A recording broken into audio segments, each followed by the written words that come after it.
Assalamu alaikum students, how are you? I hope you all will be fine. Today we will discuss the ICOM part 2 Principle of Accounting chapter number 4 Joint Stock Company.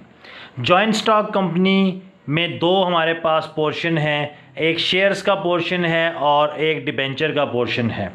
बच्चों को बहुत ही ज़्यादा मुश्किलात होती हैं shares की general entries put करते हुए और कॉन्सेप्ट समझते हुए और डिबेंचर्स के कॉन्सेप्ट समझते हुए।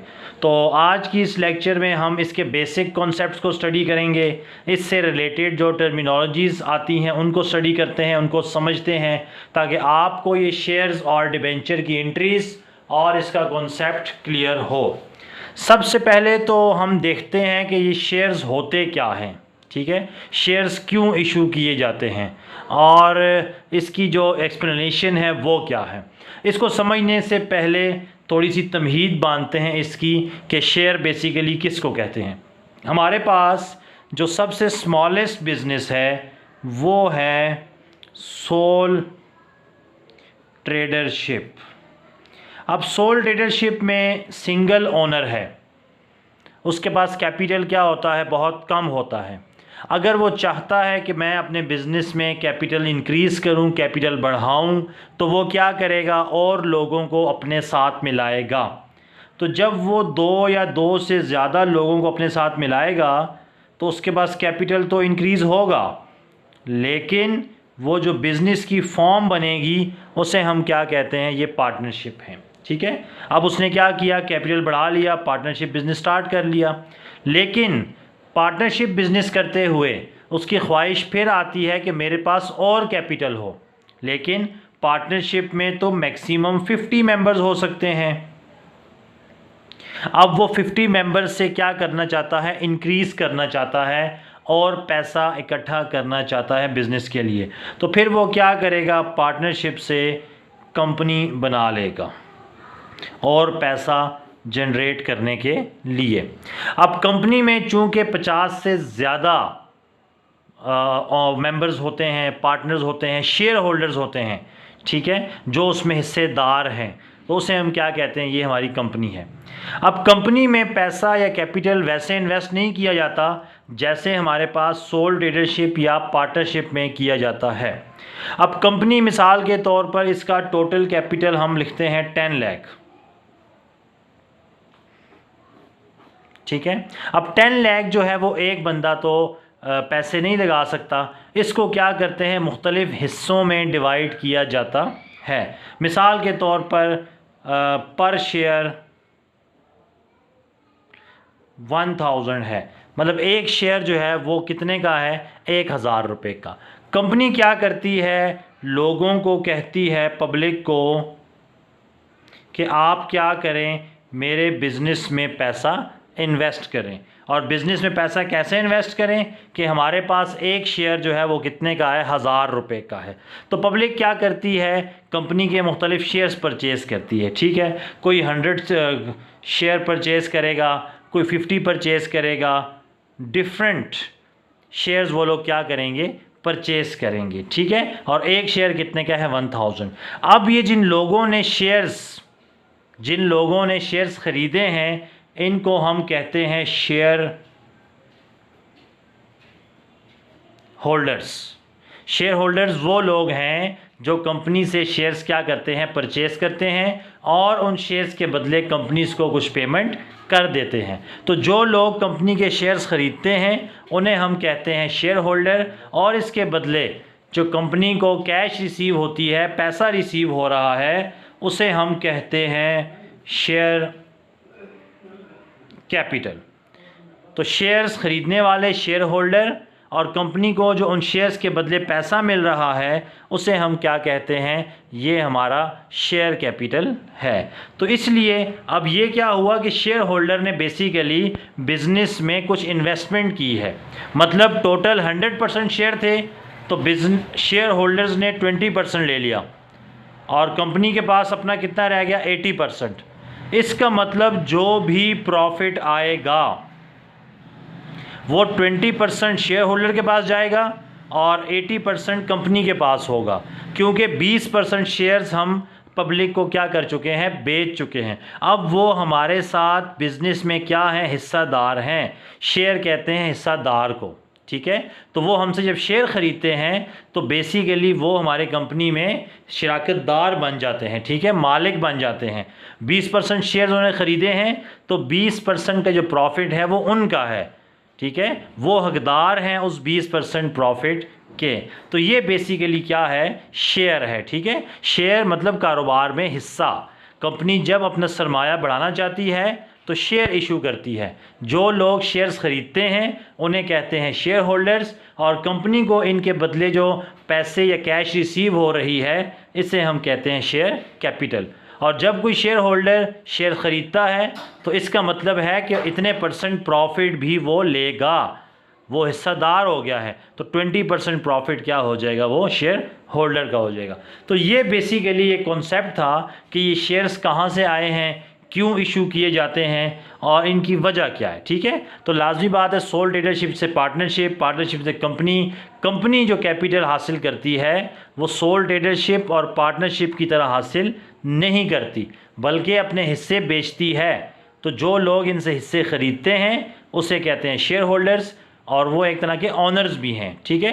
20% ख़रीदेंगे तो प्रॉफिट में से 20% उनका होगा और 80% हमारा होगा, ठीक है। पैसा लगाएंगे तो बदले में हमसे वो प्रॉफिट भी लेंगे।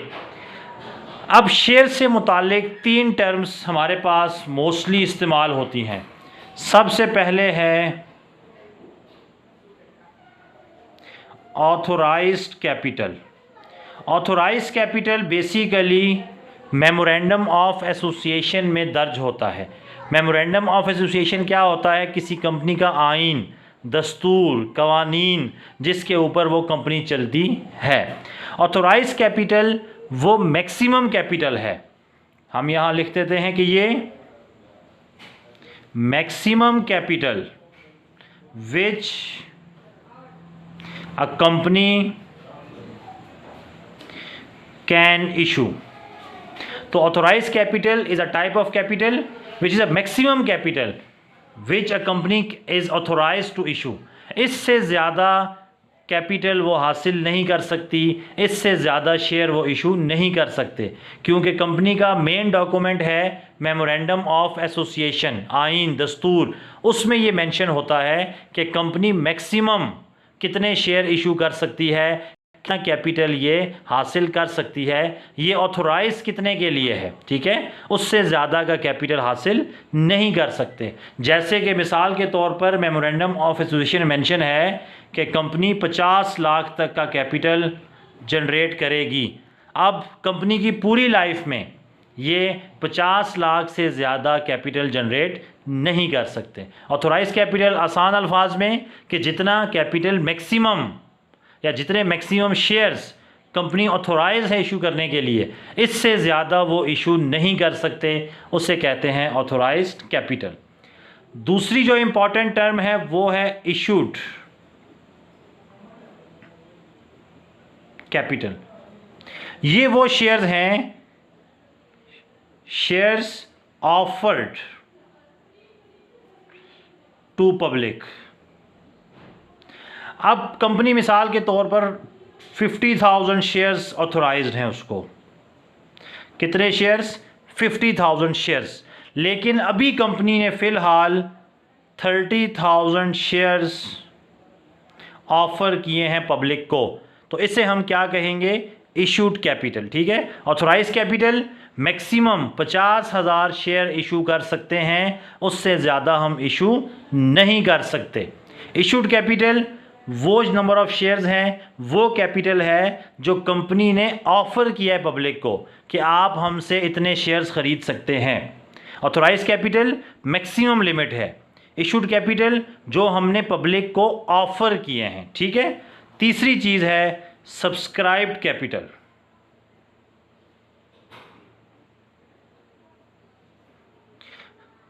विच पब्लिक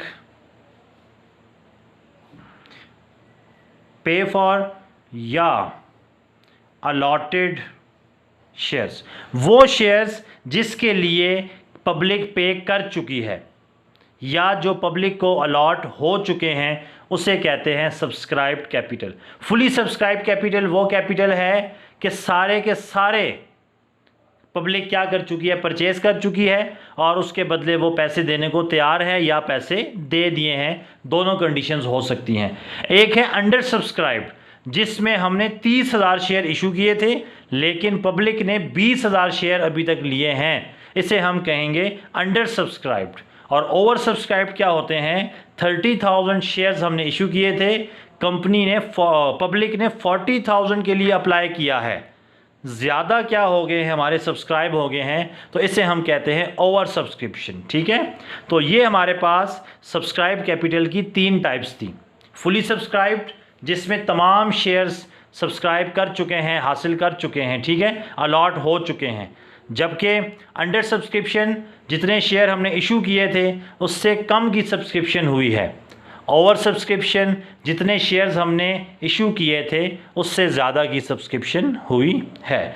तो ये कुछ चीज़ें हैं जो आपने समझनी है। आज के इस लेक्चर में हमने बेसिक चीज़ें पढ़ी हैं कि हमारे पास कंपनी क्या होती है, शेयर्स कैसे इशू किए जाते हैं, शेयर होल्डर्स कौन हैं, शेयर कैपिटल क्या कहलाता है, शेयर होल्डर्स को शेयर्स के बदले हम प्रॉफिट देते हैं, ठीक है, जितने % शेयर्स वो ख़रीदेंगे उतने ही प्रॉफिट के हकदार वो लोग होंगे। 3 चीज़ें हैं, authorise capital, maximum capital that a company can issue, it is mentioned in the memorandum of association. Okay, issued capital which company offer to the public, जितने हमने अभी ऑफ़र किए हैं, ठीक है, और उसमें से जो पब्लिक हासिल कर चुकी है, सब्सक्राइब कर चुकी है, उसे हम कहते हैं सब्सक्राइब कैपिटल। तो ये हमारे पास कुछ बेसिक कॉन्सेप्ट्स थे जॉइंट स्टॉक कंपनी के। इंशाल्लाह अगले लेक्चर में हम इसकी अकाउंटिंग ट्रीटमेंट को समझेंगे कि शेयर्स की अकाउंटिंग ट्रीटमेंट कैसे होगी, क्या जर्नल एंट्रीज पास करेंगे, जब एप्लीकेशन रिसीव होगी, शेयर्स अलॉट होंगे, तो तब हमने इसकी एंट्री क्या करनी है। इंशाल्लाह अगली वीडियो में आपसे डिस्कस करेंगे। तब तक के लिए इजाज़त चाहते हैं। अल्लाह हाफ़िज़।